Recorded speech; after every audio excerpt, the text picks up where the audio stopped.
Hi everyone, my name is Hai Mu Hu, and today I'm going to talk about this graphic novel I chose. Its name is called Ghost World. Ghost World's creative team is its creator Daniel Clowes and its publisher is Fantagraphics Books. Whose story is it? Ghost World is about a girl named Enid Coleslaw, and she is freshly graduated from high school. And her goal here is to figure out what to do with her life and what she wants in her life.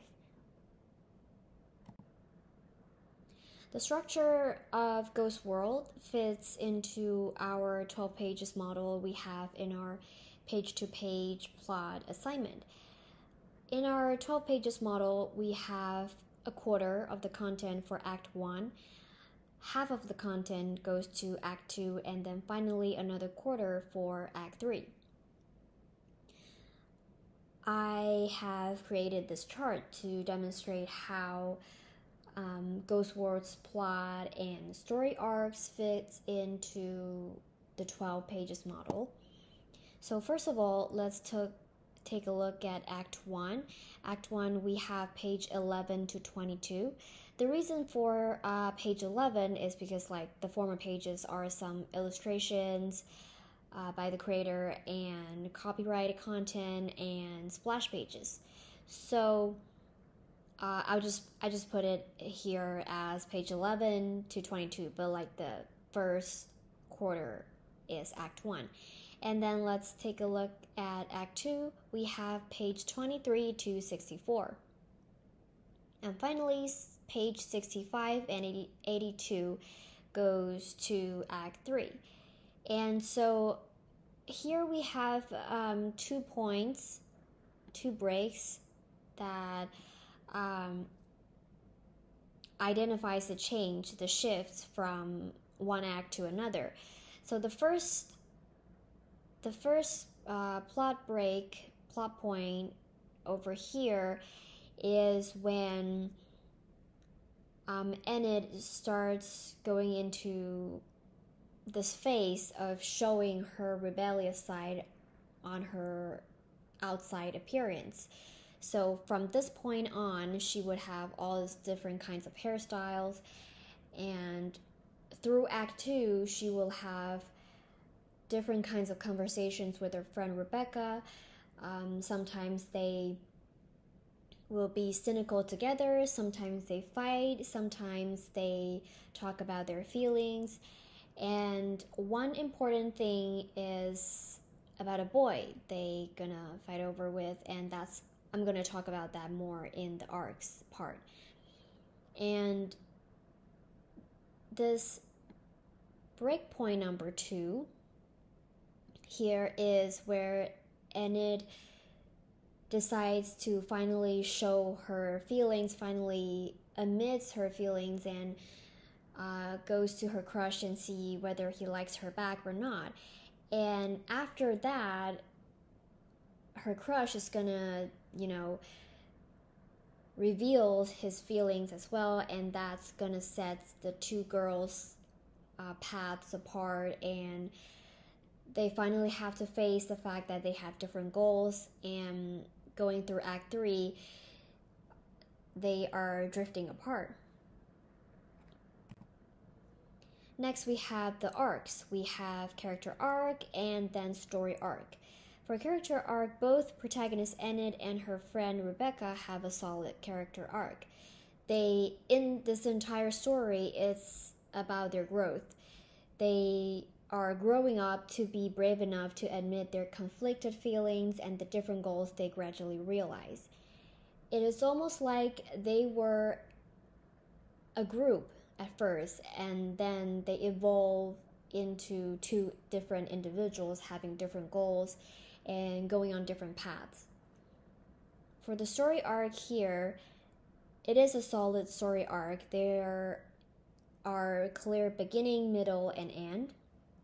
As I was talking about in the structure part, we have Act 1, Act 2, and Act 3. Each has a clear part of Enid's journey. And the resolution here, it is a satisfactory resolution.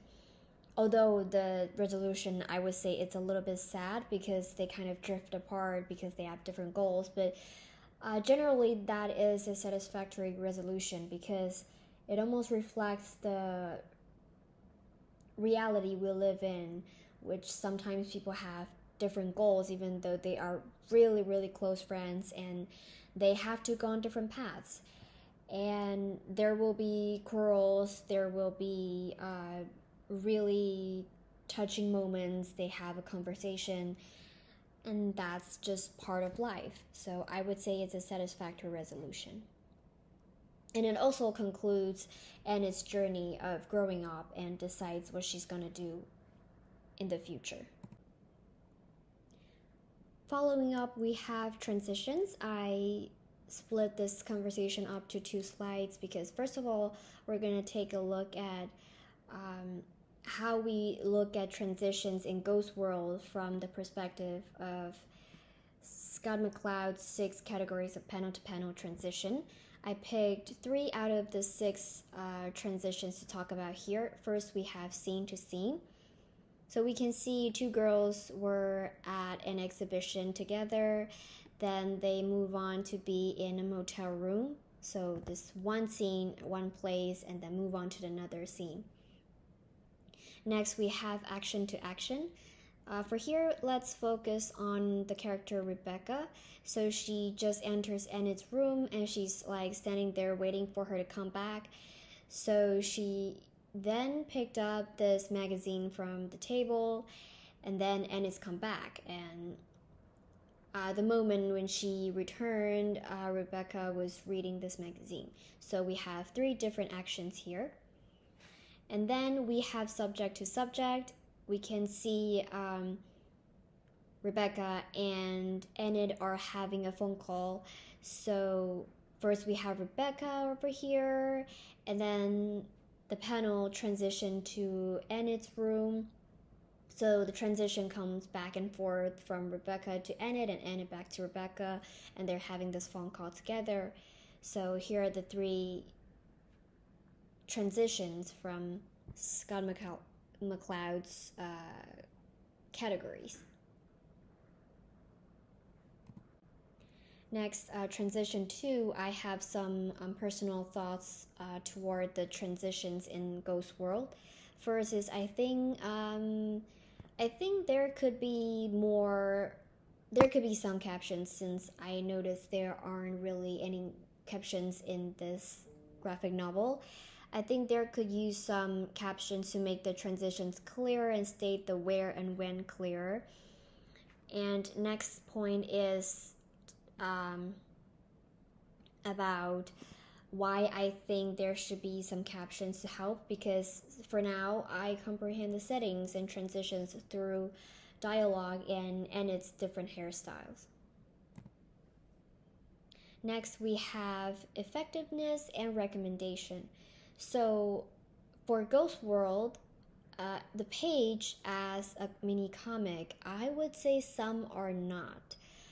Because some pages I noticed that it's mostly about characters sitting there and having conversations. I do not think that they are utilizing this technique as each page as a mini comic. The next part, whether the directional flow is being effective. I think yes, the directional flow is pretty effective. From the placement of the dialogue balloons and how each character eyes look at each other and the direction they look at, it's really clear for the readers to identify the flow of the story. And finally, will I recommend this graphic novel to my classmates and my friends? To classmates, I have to say it depends, because I think this is a pretty specific type and specific style. So for my classmates, if there are people who love a story about teenagers' growth or just growth in general, and they enjoy story or graphic novels that is more subtle than the adventure kinds, and with a lot of dialogues, a lot of conversations talking about life and ideas, this would be a great choice for them. Since this is a very specific type and style, to my friends, I would say I would not recommend to them because, as I was saying, there are a lot of conversations and dialogues in this graphic novel. For friends around me, I don't think they would be interested in such graphic novels and stories. And the whole story is a little bit cynical and kind of have this sad tone in it. So I would say my friends wouldn't really appreciate this graphic novel, so I wouldn't recommend it to them. Here are 2 fun facts about Ghost World. First one, the comic was the influence for Amy Mann's song Ghost World on her album Bachelor No. 2, and the book was made into a 2001 movie, which Scarlett Johansson played Rebecca in it. Now we have the reference page. And finally, thank you for your time.